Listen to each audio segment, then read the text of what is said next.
Welcome to History Hack. If you didn't know by now, we are the revolution. That means we're sharp, witty, lots of fun, but it also means that we're essentially the peasants in Les Mis huddled round a table in the corner of the bar with no money. If you enjoy the show, please do support us.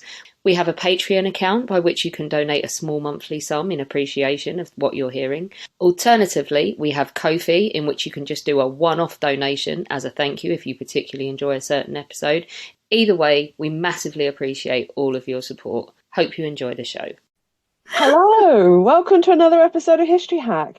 I have someone who I haven't podcasted with in a really bloody long time, so I'm quite looking forward to it because she's the right person to be talking about this with me, and that is Nina. Nina, who have we got on today?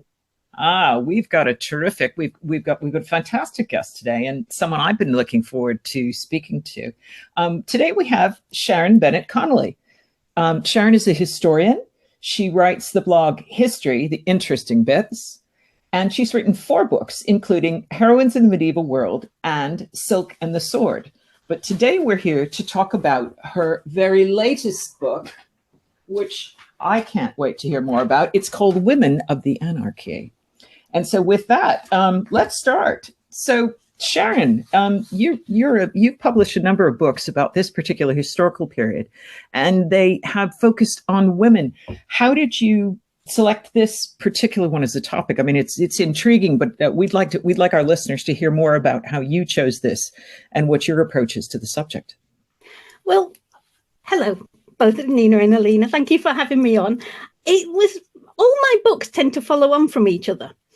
So when I wrote Heroines of the Medieval World, there were a couple of women in there who were related to the Anarchy. And then it was like, once I'd written that, I was like, oh, I wouldn't mind. I love the story of Empress Matilda. And I think the Anarchy is one of those periods that is often overlooked in medieval history. You know, people tend to skip straight from the Norman conquest to the Plantagenets because Eleanor of Aquitaine, who wouldn't? But the actual period of the Anarchy is fascinating. It's the only period in English history where there are 2 women who are at one time the main protagonists, the Empress Matilda and King Stephen's wife, Matilda of Boulogne. And there's these really strong women in this period, and yet everybody, if anyone focuses on it, they tend to focus on Stephen and just say, poor Matilda, Stephen stole her throne. So I just wanted to look into the period, and instead of looking at Stephen and Matilda, look at the Empress and Queen Matilda, which of course is very difficult to do because you've got 2 Matildas.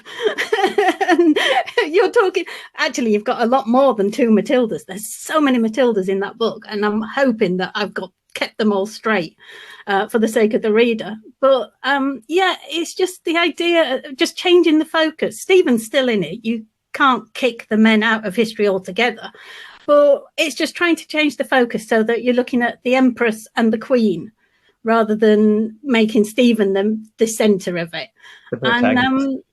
And a whole host of other women who forced themselves into the story for me as well.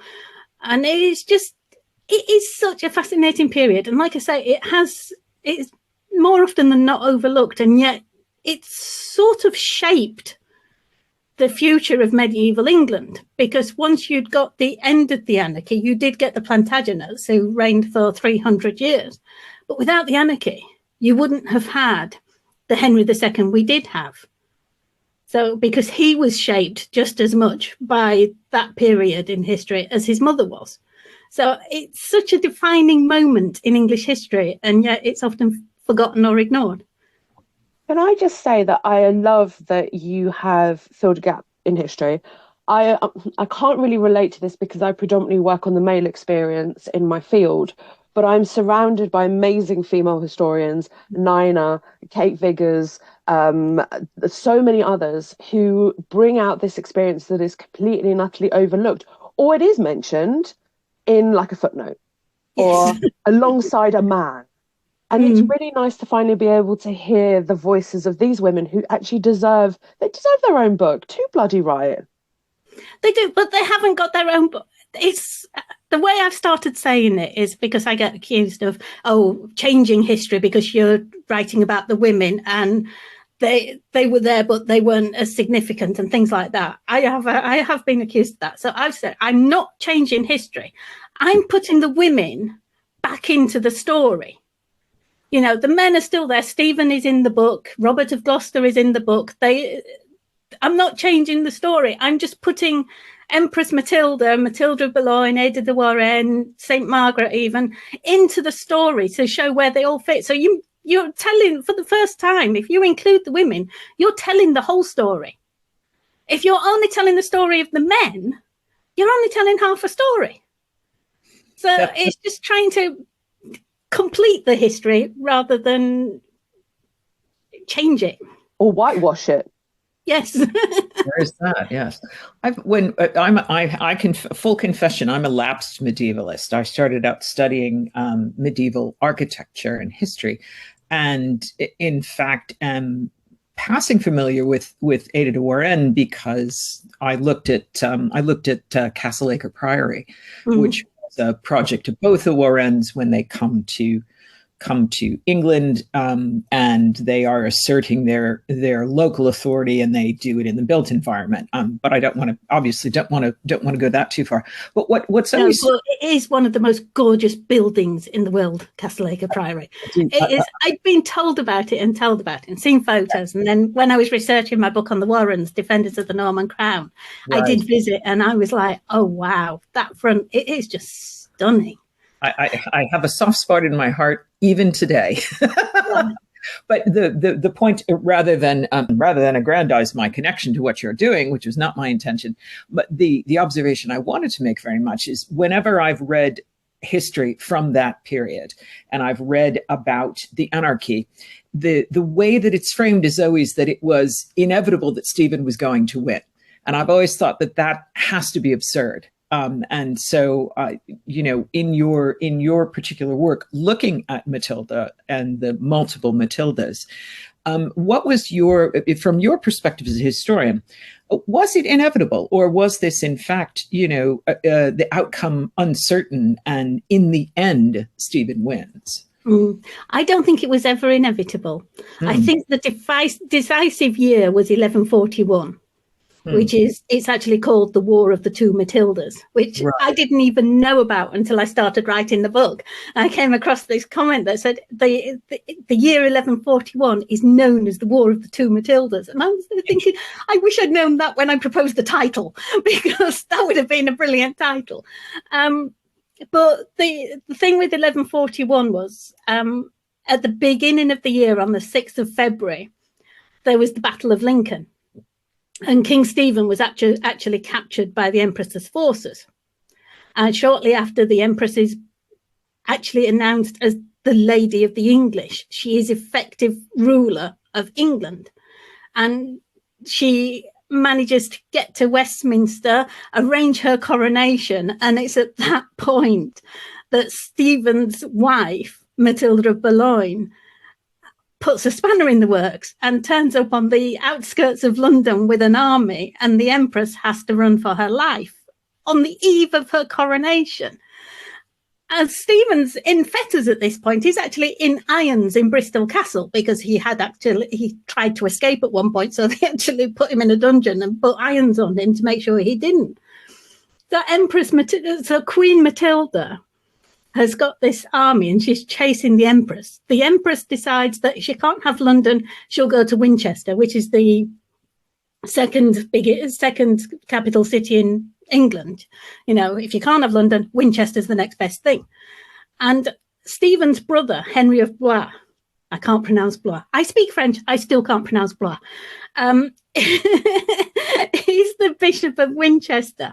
He was the one who actually proclaimed Matilda Lady of the English. When Stephen was captured, he had decided to change sides and support the Empress. But now the Empress has been chased out of London, Henry decides he'd better go back to his brother's side and rejoins Matilda of Boulogne. By which point, Empress Matilda decides she's going to besiege Bishop Henry's castle in Winchester. So she surrounds his castle, lays siege to it, and at the same time, Matilda of Boulogne comes up behind her and lays siege to the Empress. So you've got a siege within a siege at Winchester. The castle inhabitants had actually sent missiles over the walls and set fire to Winchester. And the poor Empress, she had no choice but to retreat. And in the retreat, her brother, who is her leading general, Robert, Earl of Gloucester, gets captured, which means there's all these negotiations, and a swap is eventually agreed for King Stephen to swap for Robert of Gloucester. So Matilda of Boulogne gets her husband back, the Empress gets her brother, who's her general, back. And by the end of the year, everyone's back where they were at the beginning of the year. Stephen's on the throne and Matilda is still fighting for it. And you just think, if things had gone different in that year, Matilda would have got it. The only problem is, once there's this idea in medieval lands that once someone is anointed as a king, they cannot be replaced. They cannot be deposed. And that was Empress Matilda's problem. She couldn't actually depose Stephen because although he'd usurped the throne, he had been anointed as a king. And when the anointing is the symbol of God choosing this king. So nobody wanted to go against God. So nobody could work out a way to actually dethrone Stephen. And that was Matilda's main problem. She could fight for as long as she had breath in her body. But while Stephen was an anointed king, she was going to have a really hard time taking him off the throne unless she killed him. And she didn't do that.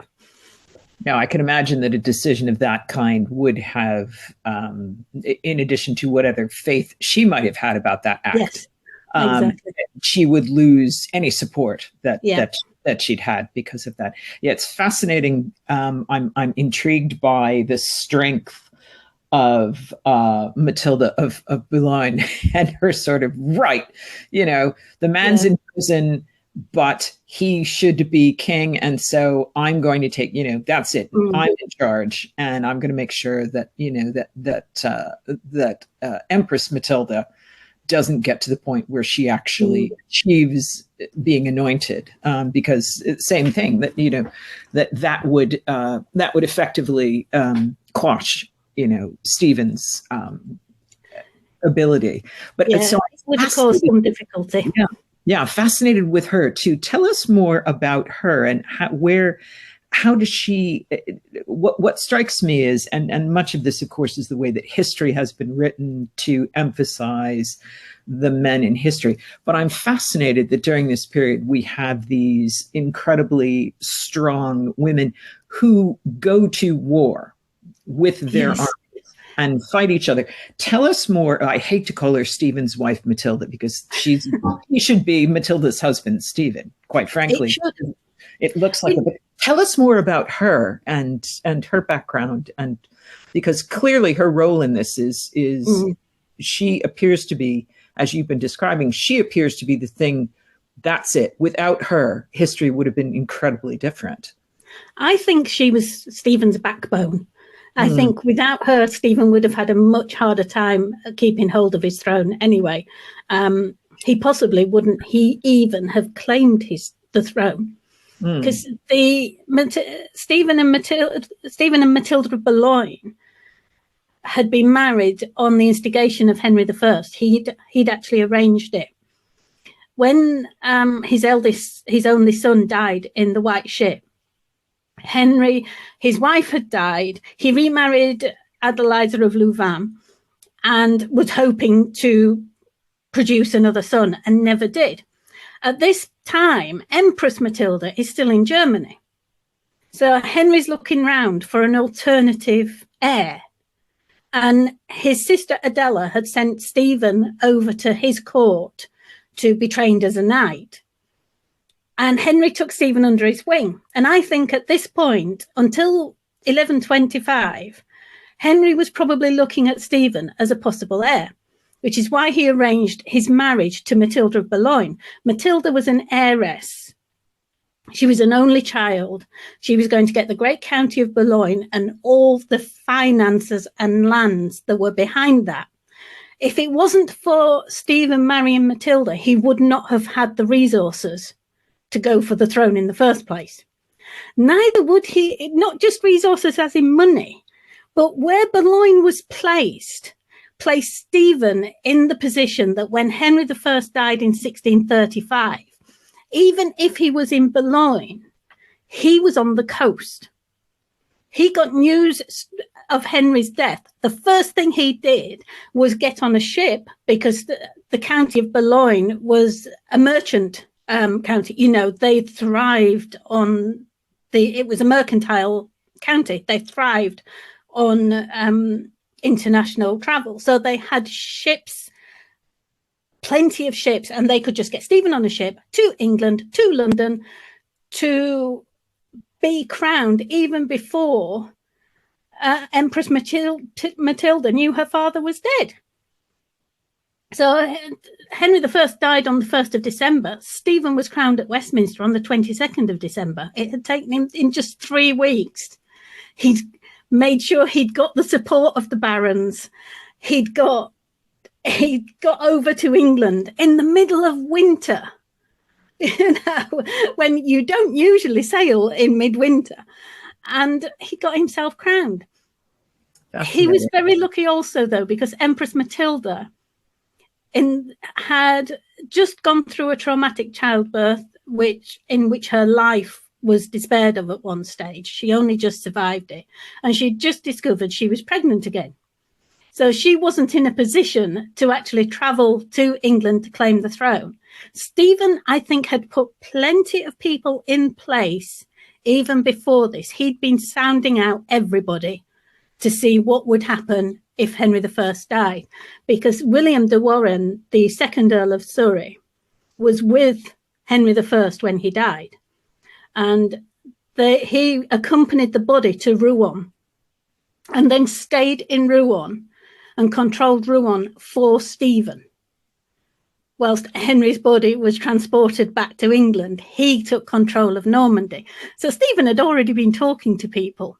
And while Empress Matilda was incapacitated because she was a woman, because she'd been in childbirth and she was pregnant again. So Stephen was very lucky, but he was also lucky in Matilda of Boulogne because she had all these ships she could put at his disposal. She had the money he could use to bribe whoever he needed to bribe. The borders, you know, she had the ports. He didn't have to go to somebody else's port and say, can I travel to England? She had the port from which he could go straight over to England, and the connections in Dover so that he could safely land and travel straight away to London. So she was an integral part of his being able to take the throne. You'd love to have been a fly on the wall during the sort of discussions and the strategizing for all of this. Yeah, exactly. Whichever year it was that Stephen decided, when Henry goes, I'm going for the throne. Yeah. You know, he would have had to say this to Matilda, and would have had to get Matilda of Boulogne to say, yes, I support you. You can have all the resources of Boulogne in order to do this.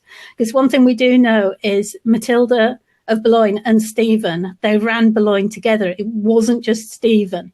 On all the charters and things that were issued during their time as Count and Countess of Boulogne, they were joint.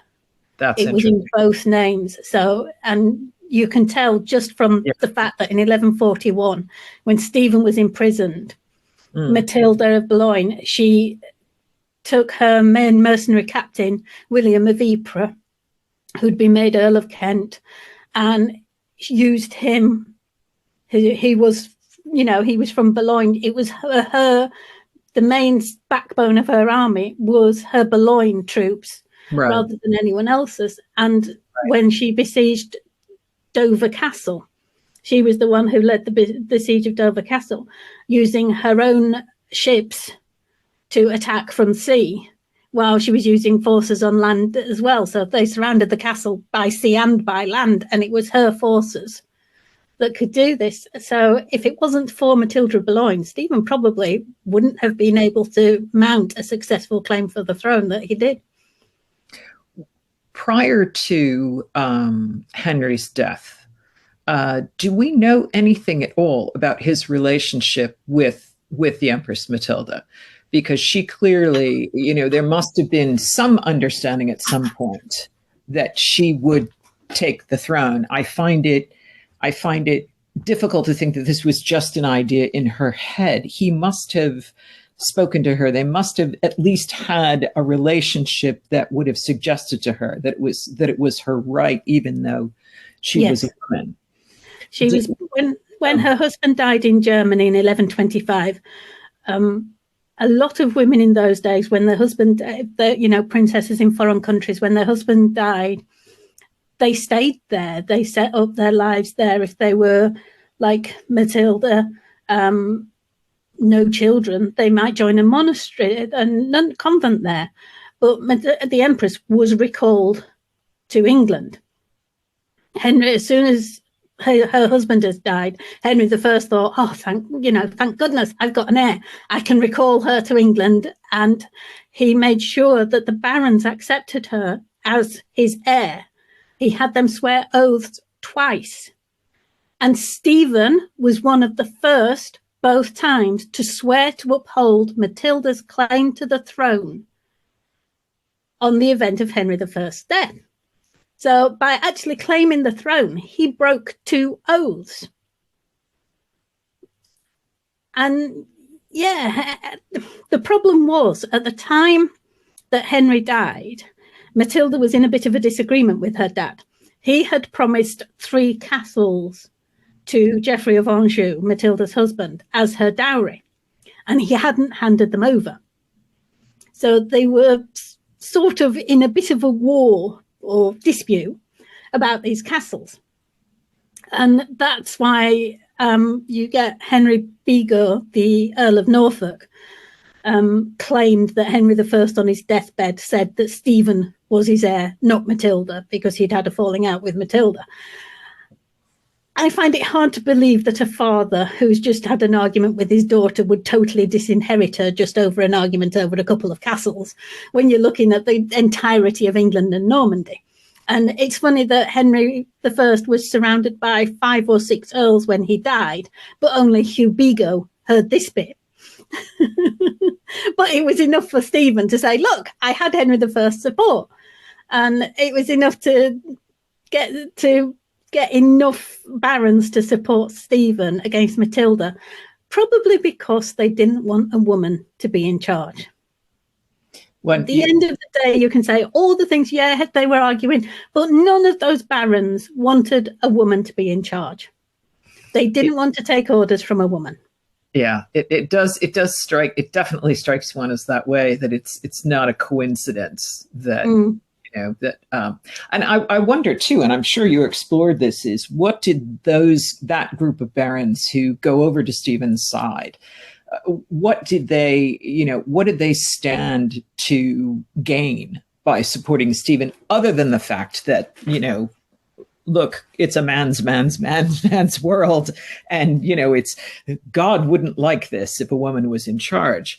I would assume that in addition to the fact that one assumes, and again, this is your subject, so I'm interested in what you learned about this and what you're telling your readers, is as far as the sorts of advantages that group of barons would have gotten if Stephen is on the throne versus Matilda. The castles that Henry promised, for example, were any of those in that group of barons sort of immediate area? Would this mean that they would keep the castle, they would get a castle? So I'll be quiet now, because that's about 25 questions, so I apologize. The castles were in royal hands, so nobody was going to gain them if Stephen took the throne instead of Empress Matilda. The problem was Empress Matilda's husband, Geoffrey of Anjou. Nobody liked him. Anjou was a natural enemy of Normandy. And they didn't like the idea of Empress Matilda getting the throne and then Geoffrey of Anjou having greater influence in Normandy. And all the barons in England at the time were Anglo-Norman, so they had lands on both sides of the English Channel. And they were just as eager to look after their Norman lands as they were their English lands. So it was, I don't know, I think it was they just saw it as a great excuse. We can blame Geoffrey of Anjou and not wanting him anywhere near England, rather than saying that we didn't want the Empress as queen. Because when Henry I asked the barons to take the oaths to support Empress Matilda's claim to the throne, Geoffrey of Anjou, although he was Empress Matilda's husband, he wasn't mentioned in the oaths. Henry I was determined that Matilda would rule England, not Geoffrey. So I think it was an excuse for the barons. But at the end of the day, it was that they didn't want Empress Matilda ruling. I do think that if Henry I had lived for another 10 years maybe, then it wouldn't have been an issue, because Empress Matilda's son, Henry, was about 2, nearly 3 when his granddad died.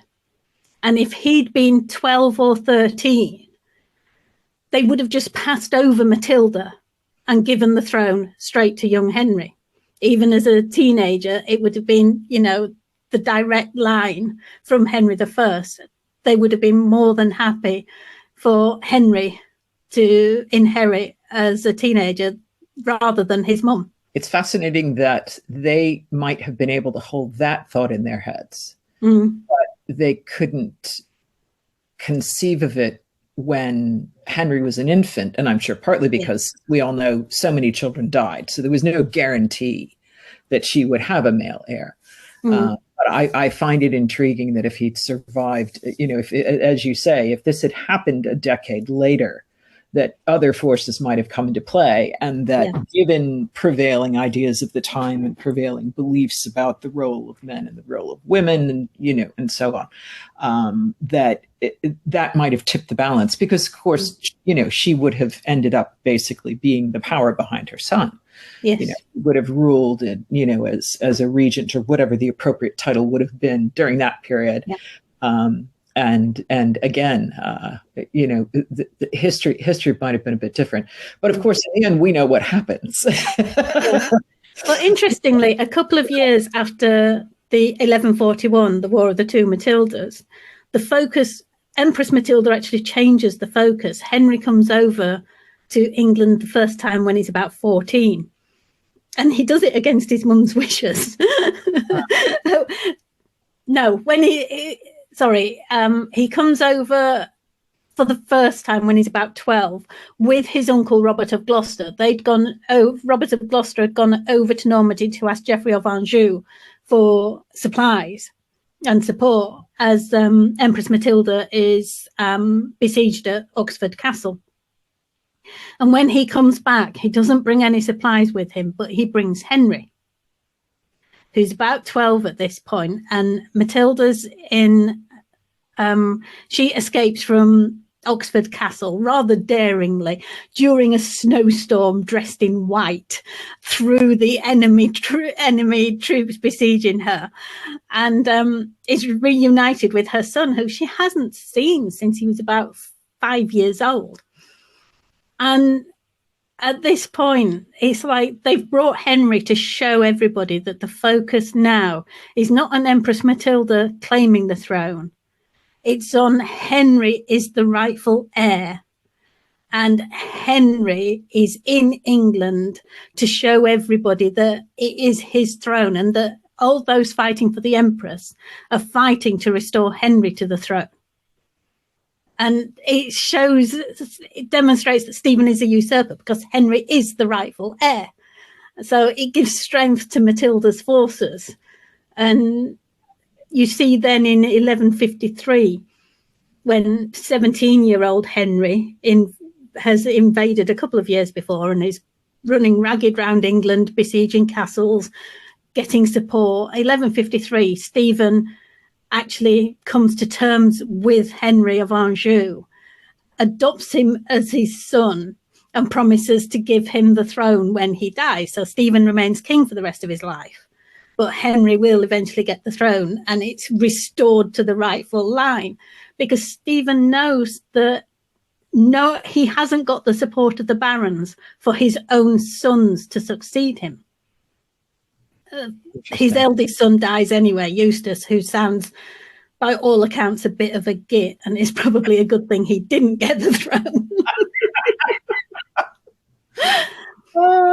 But his younger son is basically disinherited, so that the line reverts to the rightful line. So Matilda, Empress Matilda, although she herself does not get the throne of England, she wins in the end. Her son gets the throne, so she won. Right. She does win in the end because it is restored to her line, and it's her son. It's the 19 years of fighting was worth it in the end, because she got what she wanted. She got her son back on the throne. So she must have felt really satisfied when Stephen died and Henry got crowned. It must have been a moment like,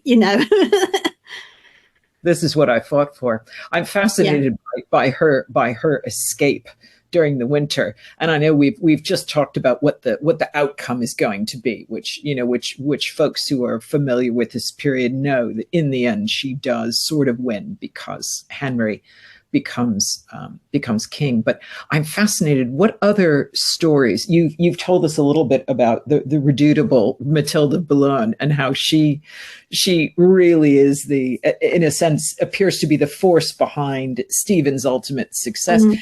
Tell us more about the Empress in terms of what happens to her once she, if you will, retires from the fighting field. She's achieved.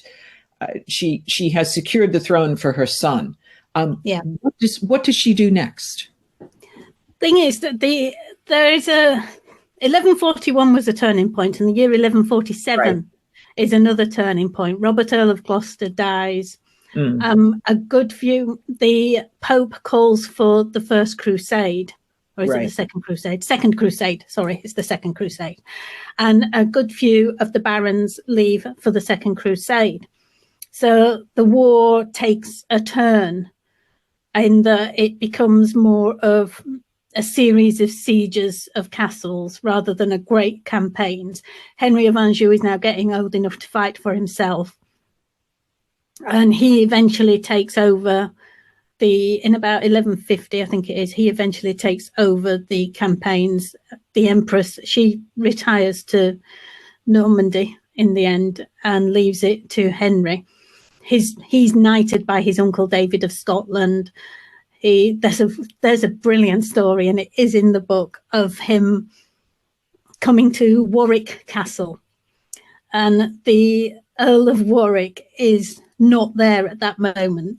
His wife is in charge of the castle, Gundrada de Warren, who is a sister of Ada de Warren, who was the Princess of Scotland. And she actually hands over the castle to Henry. She sides with Henry and hands him the castle while her husband's away. Her husband is away at Stephen's court.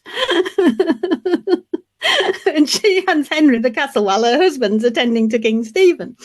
Her husband hears this and apparently drops dead in shame.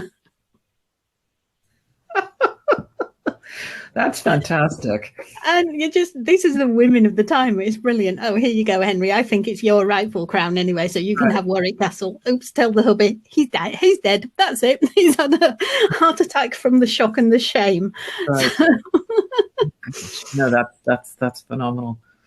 But yeah, I mean, the thing is about Empress Matilda is if you read only one of the chronicles talking about her, if you read the Gesta Stephani, which is the Gest of Deeds of King Stephen, you would think she was a haughty, up herself countess. The Gesta Stephani refuses to call her empress or queen. It calls her countess deliberately to show that because she's married to Geoffrey, Count of Anjou, that's all she can be, even though she is an anointed queen. When she married Emperor Henry, Holy Roman Emperor Henry, she was anointed and crowned as a queen. There's no evidence she was ever crowned as an empress, although she did wear the crown as an empress, so you could assume she was. But there's definite evidence that she was crowned Queen of Germany. So the Jester Stephani should have been calling her queen because she was an anointed queen. Once you're anointed, as Stephen found out, you cannot be unanointed. So you are queen till the end of your life, like Stephen is king till the end of his life. But they won't accord that to Empress Matilda. They have to call her countess to belittle her. Interesting. And they call her haughty because when she was holding court, her uncle, King David of Scotland, and her brother, Robert, Earl of Gloucester, entered the room, and she didn't stand when they entered the room. So she's called haughty and disrespectful.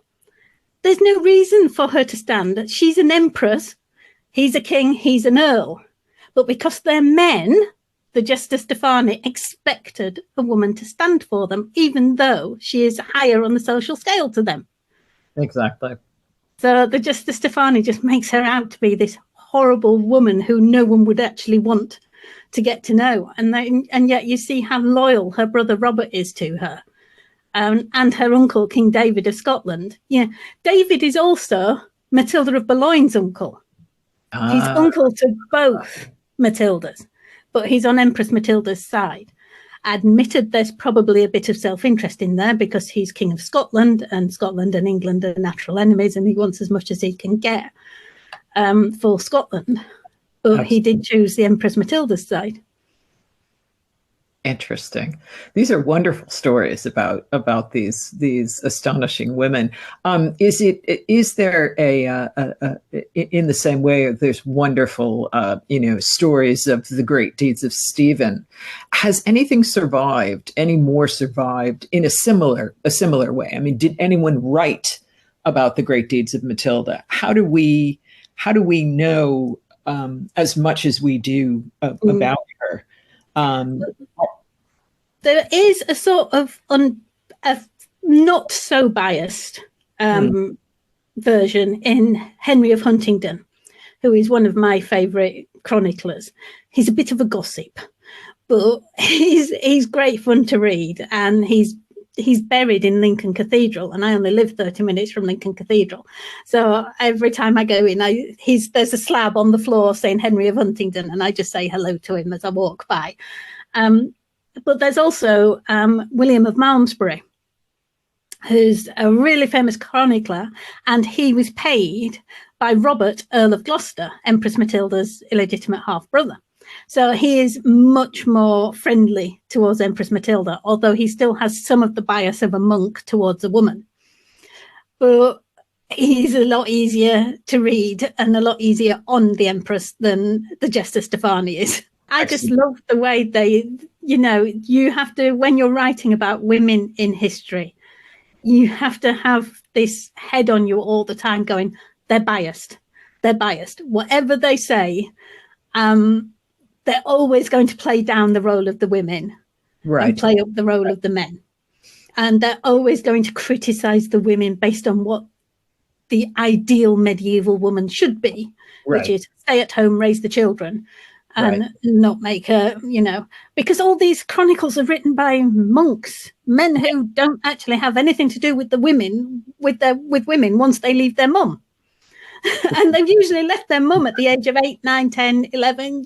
They spend most of their lives in a monastery with men. Exactly. And they have the biblical idea of women being the daughters of Eve who lead men astray because men just don't have minds of their own. They have to, if they do something wrong, it's because a woman forced them to it. Yeah, exactly. You have to keep this in mind all the time, that when you're looking at what the women were doing, they probably were doing a lot more, but the men aren't going to, the monks aren't going to admit that.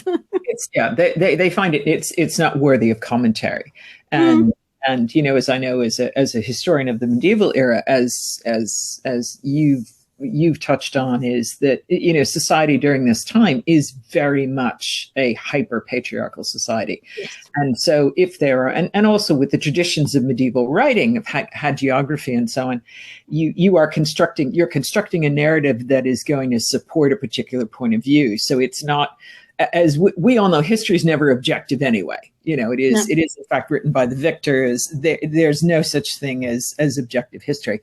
But as you pointed out, you know, during this period in particular, anytime you're reading any medieval sources, you also have to, not only do you have to remember the structure of society and it's ordained by God, et cetera, but that because so many things are recorded by monks, that there is a particular perspective that they are going to take in support of a point. And, you know, so every historical source needs to be read within its own context. But there is if I remember correctly, there is a particular aspect of medieval writing of history that it was never intended to be an objective recording of facts. That's not right. It's a tale in support of something important. And so you always have to read it really understanding that. So how fascinating, though, for you to be able to tease out enough details about Empress Matilda and the redoubtable Matilda II of Bologna in order to bring us a very different perspective on what happens. And I am very much looking forward to getting my hands on a copy of this and enjoying it. And I know that our listeners are probably champing at the bit at this point too to have a go at this. And tell us when is it coming out? It's out in the UK on the 15th of January, and I think it's out in the US. I can't remember whether it's April or June. We always have to wait over here. In the spring, anyway. So, yeah. So difficult being patient. I can check that for myself, but thank you, because we do, of course, have many of our listeners, live in the UK, but we've got Cote d'Ivoire living in the US and Canada. So, yeah. Our listeners are going to want to know how long they have to wait on the other side of the pond to get their hands on this. So it's been great having you on, Sharon, and hopefully we'll get you back on really soon to talk a little bit more about medieval history. Thank you very much, and thank you for letting me waffle on about the Empress and the Queen. I think this is the one period in English history where the women should be at the fore, because they're on both sides and they're influencing so much of the events. It was absolutely fabulous to be able to look at them and to sideline Stephen a little bit and let the Empress and the Queen take the lead. And I must say, I was as impressed with Matilda of Boulogne as I was with Empress Matilda. I think both were such incredibly strong women and so focused on their families and helping their side, sort of thing, progress and become the victors. It was incredible to be able to tell their stories. And I'm sort of glad that Matilda of Boulogne won one bit, but Empress Matilda eventually won in the end by getting her son on the throne. Love it. We will get you back on to do much more of this stuff because it's been very good. So thank you so much for joining us. Thank you very much. I've really enjoyed it. Our incredible guests give us 45 minutes of their time to join us and talk about their work or their new book. This is just a small taster. As a result, we have launched our very own bookshop on bookshop.org, where you can find our guests' latest books, you can support them, and you can support us on History Hack. 10% of every sale via our bookshop supports the podcast and allows us to keep going and bring you more top-of-the-line guests.